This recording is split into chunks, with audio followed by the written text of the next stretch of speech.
নমস্কাৰ। মুখ্যমন্ত্ৰী ডক্টৰ হিমন্ত বিশ্ব শৰ্মাই অসমৰ জনপ্ৰিয় হাৰ্টথ্ৰব জুবিন গাৰ্গৰ মৃত্যুক লৈ ডাঙৰ ঘোষণা কৰিছে। লগতে শ্যাম কানু মহন্ত আৰু সিদ্ধাৰ্থ শৰ্মাক লৈ বৃহৎ মন্তব্য কৰিলে।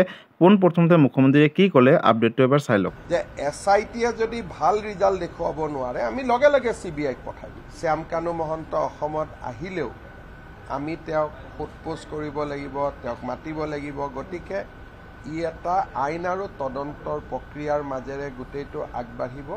অসম চৰকাৰৰ ওপৰত বিশ্বাস ৰাখক। SITয়ে ভাল কৰি তদন্ত কৰিব আৰু SIT যদি কৰবাত ব্যৰ্থ হয় আমি CBIলৈকে হ'লেও পঠিয়াম। জুবিন গাৰ্গৰ মেনেজাৰ সিদ্ধাৰ্থ শৰ্মা গুৱাহাটীত আহি উপস্থিত হৈছে। পোনপ্ৰথমতে আপডেটটো চাই লওক। গুৱাহাটীত পালেহি জুবিন গাৰ্গৰ মৃত্যুৰ কাণ্ডৰ অন্যতম অভিযুক্ত সিদ্ধাৰ্থ শৰ্মা। সকলোৰে হেঁপাহৰ শিল্পী জুবিন গাৰ্গৰ মৃত্যুত এতিয়াও শোকস্তব্ধ হৈ আছে ৰাজ্য। জুবিনৰ সাধাৰণ অনুৰাগীৰ পৰা অভিনেতা অভিনেত্ৰী বিশিষ্ট ব্যক্তি আদি সকলোৱে জুবিনৰ মৃত্যুৰ বাবে ন্যায়ৰ দাবী জনাইছে। ইতিমধ্যে এই মৃত্যুত নাম সাঙুৰ খাইছে জুবিন গাৰ্গৰ মেনেজাৰ সিদ্ধাৰ্থ শৰ্মা, শ্যাম কানু মহন্ত, শেখৰ গোস্বামীৰ লগতে সঞ্জীৱ নাৰায়ণ আদিকে ধৰি বিভিন্নজনৰ। কিন্তু ইয়াৰ মাজতে এতিয়া সিদ্ধাৰ্থ শৰ্মা অৰ্থাৎ জুবিন গাৰ্গৰ মেনেজাৰ সিদ্ধাৰ্থ শৰ্মা গুৱাহাটীত আহি উপস্থিত হোৱাৰ খবৰ আহি পৰিছে। লগতে লোকপ্ৰিয় গোপীনাথ বৰদলৈ আন্তঃৰাষ্ট্ৰীয় বিমানবন্দৰৰ এগৰাকী কৰ্মচাৰীয়ে দাবী কৰিছে যে 24 ছেপ্টেম্বৰৰ গভীৰ নিশা জুবিনৰ মেনেজাৰ সিদ্ধাৰ্থ শৰ্মা গুৱাহাটীত উপস্থিত হৈছে বুলি। বিমানবন্দৰৰ গ্ৰাহক সেৱাৰ কাৰ্যবাহী তুলসী দাসে তালুকদাৰে ফেচবুকত এটা ভিডিঅ' পোষ্ট কৰি কয় যে সিদ্ধাৰ্থ ইণ্ডিগোৰ 6E6048 বিমানত প্ৰায় 11:20 বজাত গুৱাহাটীত অৱতৰণ কৰে। তেওঁ বিমানখনত 20D নম্বৰত আসন গ্ৰহণ কৰিছিল। তেওঁ কয় যে বহুতে কৈ আছে সিদ্ধাৰ্থ শৰ্মা শ্বিলঙত আছে, কিন্তু তেনে একো নহয়। সিদ্ধাৰ্থে যোৱা নিশা বুধবাৰ ইণ্ডিগোৰ 6E6048 বিমানত 11:20 বজাত তেওঁ গুৱাহাটীত আহিছে। মই 100% নিশ্চিত কৰি এই কথা কৈছোঁ।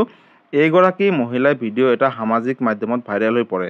অৱশ্য কিমান দূৰ সঁচা এই কথা তাৰ সত্যতা এতিয়ালৈকে আমাৰ হাতত আহি পৰা নাই, যিহেতু এই কথাটো বিমানবন্দৰৰ গ্ৰাহক সেৱাৰ কাৰ্যবাহীয়ে কৈছে।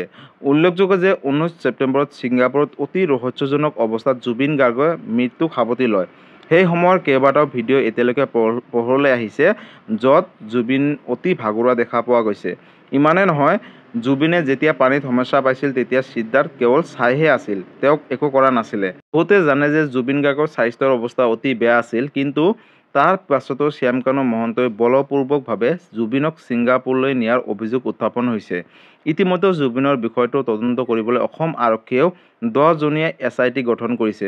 গতিকে পৰৱৰ্তী সময়ত কি তথ্য পোহৰলৈ আহে সেয়া হ'ব লক্ষণীয়। গতিকে অসমৰ জনপ্ৰিয় কণ্ঠশিল্পী তথা অসমৰ হাৰ্টথ্ৰব জুবিন গাৰ্গৰ মৃত্যু কি কাৰণত হৈছিলে, কোনে দোষী, কেনেকৈ হৈছিলে, দোষী যাতে কোনো কাৰণতে হাৰি নাযায় তাৰ বাবে সকলোৱে এই ভিডিঅ'টো সকলোৰে মাজলৈ শ্বেয়াৰ কৰি দিব।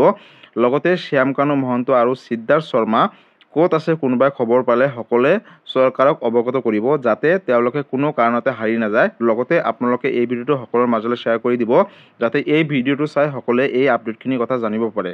ধন্যবাদ। জয় আই অসম।